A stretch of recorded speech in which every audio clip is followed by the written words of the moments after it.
যাদের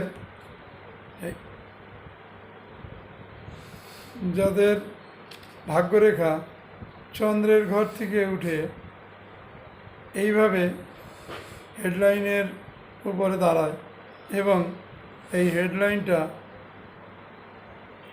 একটা বৃত্ত, সাদা শ্বেত বৃত্ত দিয়ে ঘেরা থাকে, তার মধ্যে প্রবেশ করে, তাহলে এই ব্যক্তির কোনোদিনই ভাগ্যের উদয় হবে না।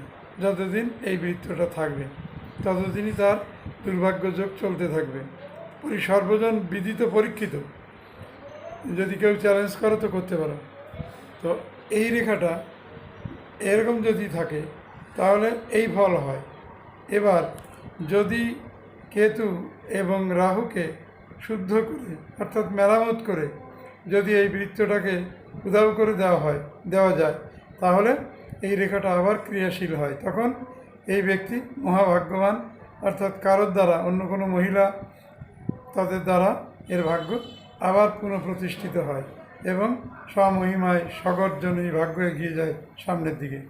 বন্ধুরা, ধন্যবাদ। ভালো থেকো, সুখে থেকো। লাইক, কমেন্টস, শেয়ার, সাবস্ক্রাইব করো, যাতে আমি তোমাদের সামনে এইরূপ তথ্য আরও উদ্ঘাটন করতে পারি। ভালো থেকো।